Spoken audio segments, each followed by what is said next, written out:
dalawang taong patungo sa magkaibang landas.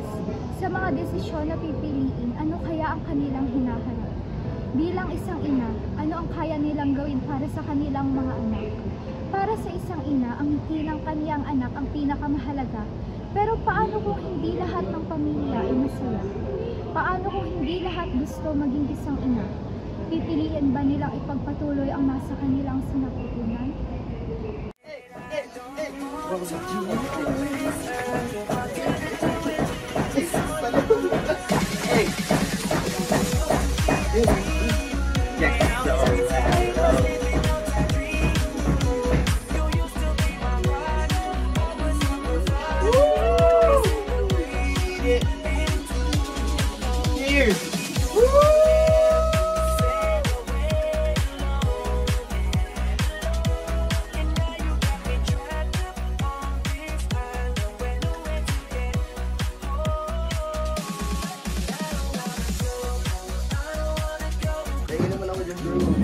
Pre, nakita mo ba na sila, John Paul?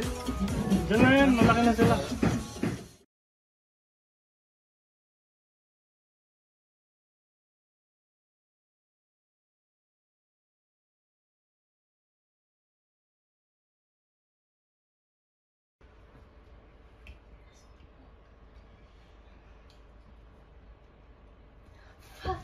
John Paul!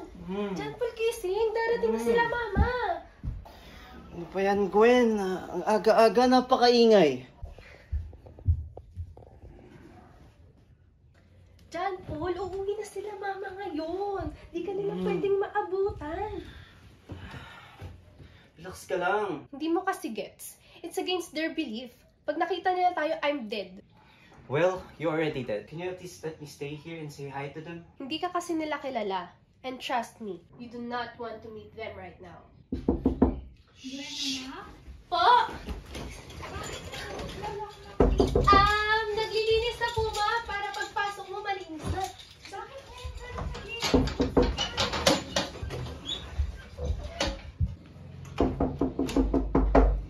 Ilang beses ko bang sasabihin sa'yo na huwag kang maglalak ng pinto? Buti naman naisipan mong maglinis. Akala ko hihintayin mong makarating muna ako bago ka maglilinis ngayon. Kaninong sapatos yan? May kasama ka ba dito? Ano yan, Ma? Bago yan, kabibili ko lang. Siguraduhin mo lang ha, ilang araw lang kaming nawala dito. Sige na, Ma. Labas ka na. Umayos ka ha. Baba ako, mamaya pagtapos ko, ha? Bilisan mo.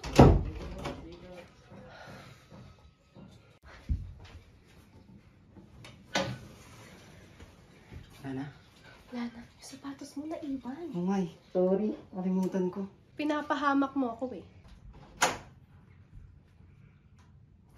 Wala na. Sure ka? Oo.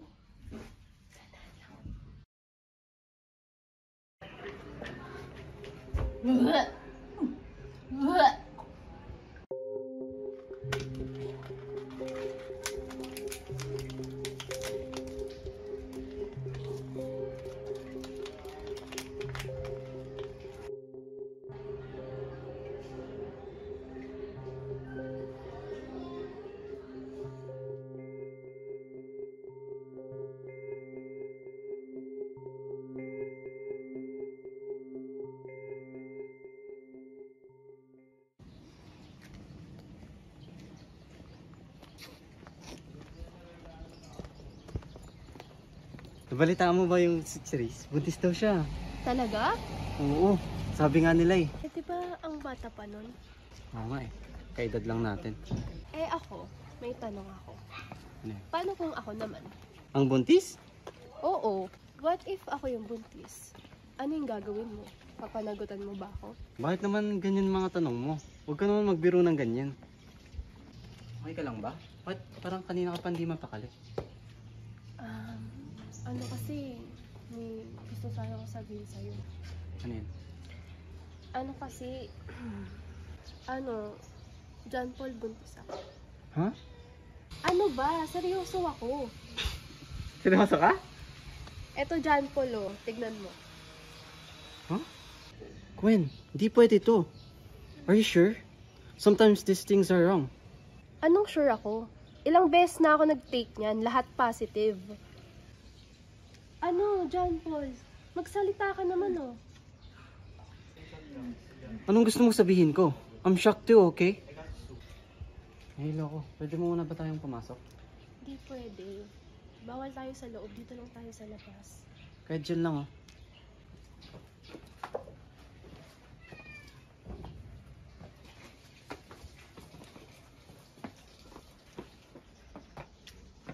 So, ano? Hindi ko alam. Hindi mo ba alam yung dapat mong sabihin? Di mo ba pwedeng sabihin na pananagutan mo ko, na we can get through this, together we can face this, di ba? Huh? Gwen, this is crazy. No, no, no, no, no, no, no. I'm not ready for this. At sa tingin mo, ako handa? John Paul, graduating ka na. Ako sa susunod na taon pa. Tulad mo, hindi rin naman ako handa eh. Hindi rin pwede malaman nila mama. Exactly. Yun naman pala eh. Pero pa tayo hindi ready. Tsaka, ano na lang magiging future natin? May iba pang paraan para dito. Anong paraan? Ano pa ba? E di abortion? Baby to, John Paul. Hindi ba dapat isipin din natin siya? That's the point, Gwen. Iniisip ko. Isipin mo hindi pa tayo ready. And kung dadalhin natin siya sa mundong to, siya lang din yung magsasuffer. You have to think about this logically, Gwen. Hindi natin siya mabibigyan ng maayos na buhay. We're still students. Paano kung may paraan? Paano kung kaya naman natin? At anong klaseng buhay ang mabibigay natin sa kanya? Sige nga, magtitiis tayo sa hirap? Maghihintay tayong masira ang buhay natin? Hindi ko gustong magsisi sa mga choices ko sa buhay. You won't. This is the right choice. Wala pa yung nararamdaman. Wala pa siyang alam. We'll move on and we'll forget about this. We'll be fine. And when you're actually ready, makakabuo tayo ng pamilya na mas maayos. Oh, dami namang pwede pero parang lahat sila sketchy. Plano mo maging doktor? Can you shut the fuck up, tol? Hindi ko na nga alam gagawin ko eh. Tanong na seryoso ka? Abortion clinic? Seryoso to, tol. Ano mong gustong gawin ko? Ito sasabihin ako sa'yo. Ikaw pa lang nakakaalam nito pero Gwen is pregnant. We're not ready for this shit. Oh shit. Okay. Pero diyan basta-basta. Alam mo naman madami diyang illegal. Isipin mo di si Gwen.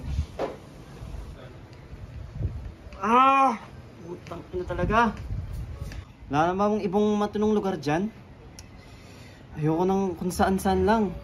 Ayoko rin naman malaman ng iba.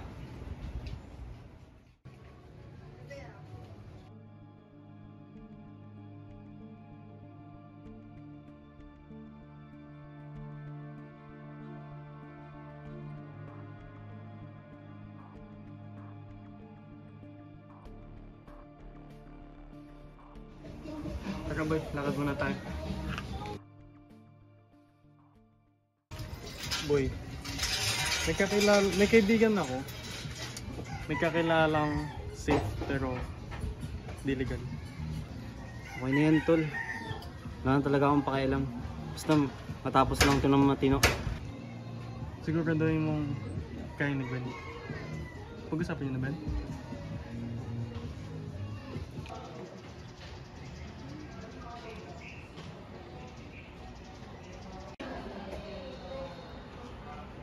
Gwen, matagal pa ba to? Ano ba? Ikaw ba makapag-antay? Pwede ka naman umalis kung gusto mo. No, Gwen, I'm sorry. Ayoko lang talaga ng lugar na to. Di ko rin naman gusto dito.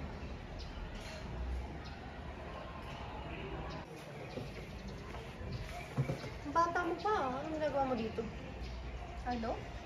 Ang bata mo pa, mukhang hindi rin matino yung partner mo. Tingin ko, tama ang desisyon mo ipalaglag ang bata. Anong ibig mo sabihin? Alam ko yung nasa isip nyo, napunta namin ako sa gantong sitwasyon noon. Pero tingnan mo, nandito na naman ako ngayon para itama yung maling desisyon ko noon. Huwag mo na nga itong takutin natin, please lang. Wala na rin naman kaming ibang choice. Wala ba talaga o hindi ka lang gumagawa ng paraan? Pagkatapos nito, iwan mo na siya. Kung ngayon pa lang hindi niya na kayang panindigan yung anak niyo. Kasi wala kang mapapala sa kinabukasan yung dalawa. Excuse me, Gwen. Papangin lang ako. po nasasabi yan? Hindi niyo po kami kilala. May partner din kasi ako ngayon. Dati, nagpupumilit siya na ipalaglag ko yung bata. Pero hindi ko tinuloy yun kasi kasalanan yung gagawin natin ngayon eh. Pero maling desisyon kasi. Pinahirapan ko lang yung buhay ng anak ko. Wala na rin kasi akong magulang na masasandalan nun eh. Ikaw, may magulang ka pa ba? Opo. Alam nila? Mas maganda na malaman nila. Bata ka pa at may mga magulang ka pa na masasandalan. Pag-isip ka na maigi, pwede mong ituloy yung desisyon mo ngayon ay palaglag ng baby mo o pwede naman hindi. Kung saan ka masaya. Hindi naman po siguro mali kung itutuloy ko yung abortion, di ba? Masaya maging ina, pero mahirap kung walang-wala ka. Kung sa tingin mo, hindi mo kaya, huwag kang matakot. Pero kung sa tingin mo, kaya mo, ituloy mo ang pagbubuntis mo. Dala lang naman ako ng takot dati, kaya tinuloy ko na lang yung pagbubuntis ko. Pero sa premarital sex pa lang, kasalanan na, kaya susulitin ko na to.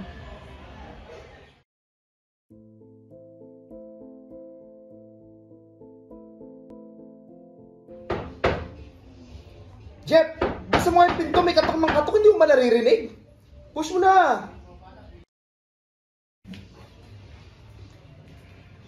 Ay nako.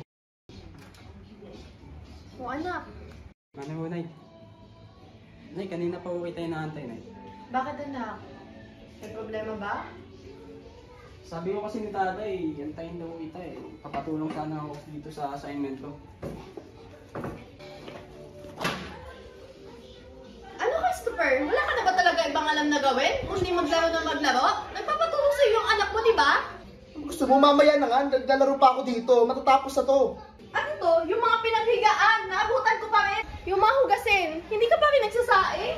Ano gusto mong gawin ko, ha? Simpleng gawain, hindi mo magawa. Yung anak mo, nagpapatulong sa assignment niya. Ako na nga to nagtatrabaho, di ba? Ako pa rin ba gagawa? Sabi sumasagot ka na, ha? Akala ko noon tama ang desisyon ko, pero mali ako. Sa bawat araw na lumilipas, nakikita kong nagdudusa ang anak ko sa mundong to. Hindi ko siya mailigtas sa kanya. At ngayon, ayaw kong may isa pang bata na lumaki sa ganitong buhay. Kaya sana, ikaw, maganda yung kahantungan ng desisyon mo.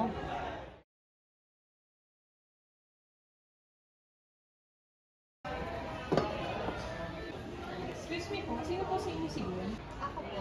Kayo na po yung sunod.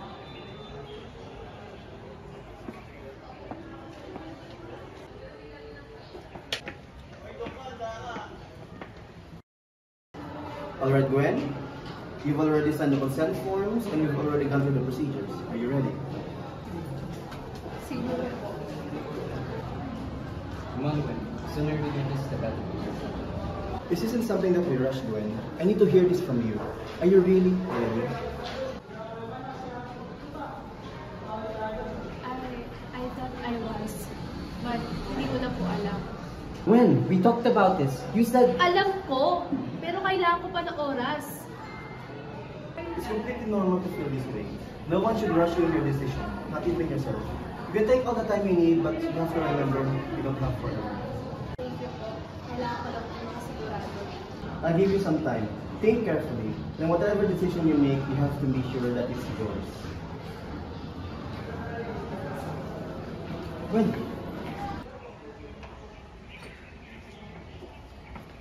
What the heck was that, Gwen? You're not the only one who gets to say in this. I do too. And akala ko ba nag-usap na tayo? Tatanan mo nga siya. Desisyon niya ang masusunod, hindi ang sayo. At tumabig nga kayo dyan, dadaan ako. Gwyneth! Ano to? Nakita ko sa kwarto mo. Bakit may ganito ka? Ma, I can explain. Paano explain, Gwen?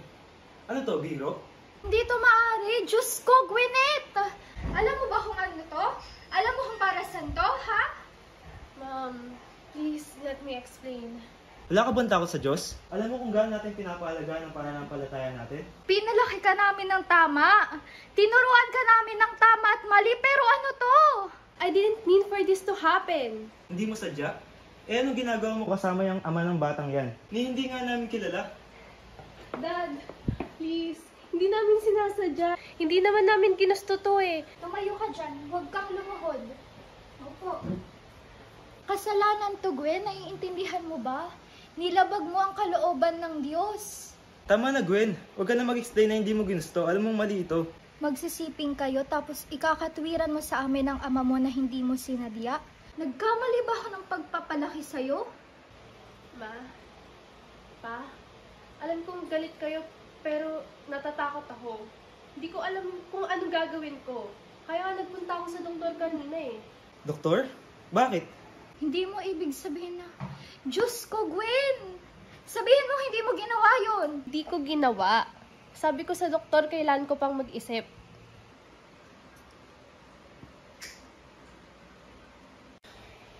Gwen, anong gagawin mo ngayon? Hindi mo kailangang harapin to ng mag-isa. Pero anak, paano mo nagawang ipagpalit ang lahat ng itinuro namin sa'yo? I don't know. Pero gusto ko pang pag-isipan pa kung anong dapat kong gawin. Malaki ang kasalanan mo at hindi tamang pagtakpan ng isa pang kasalanan yan, anak.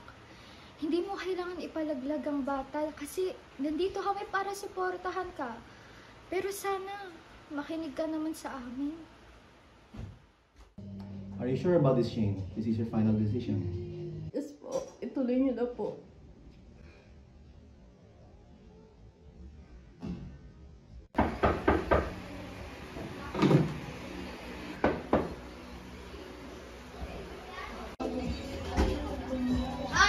Ano? Nagawa mo? Buti naman. Para ngayon, marunong ka nang sumunod sa akin.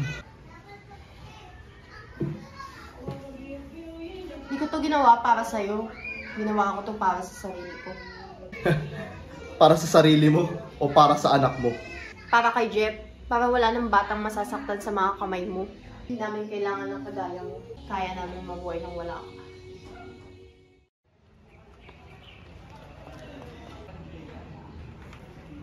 Gwen, Oh, ang ginagawa mo dito?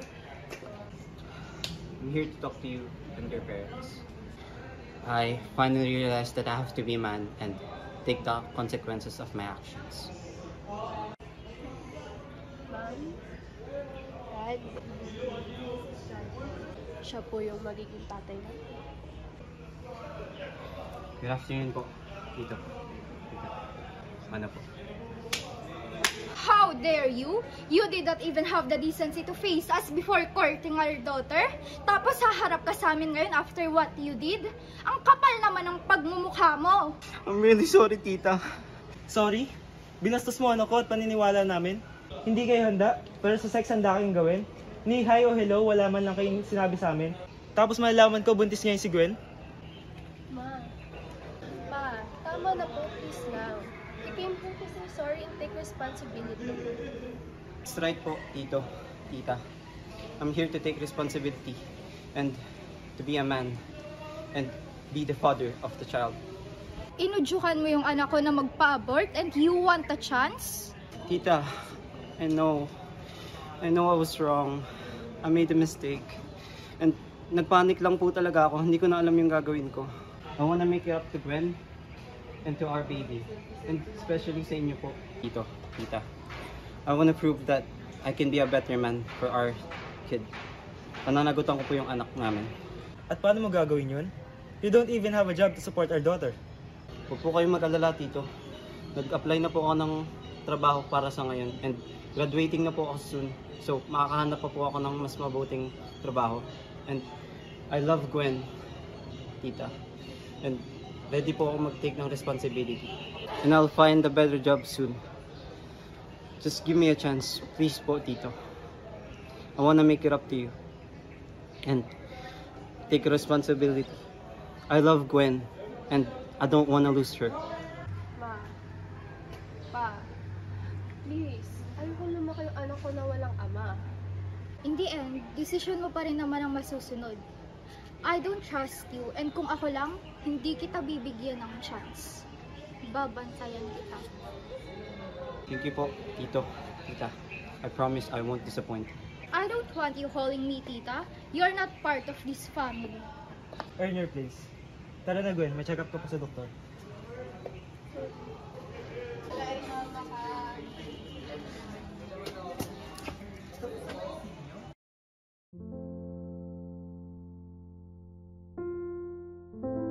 Hindi ako nagsisisi sa desisyon ko na ipagpatuloy ang buhay sa sinapupunan ko. Dahil sa'yo anak, mula sa mga pangamba, lumaya ako.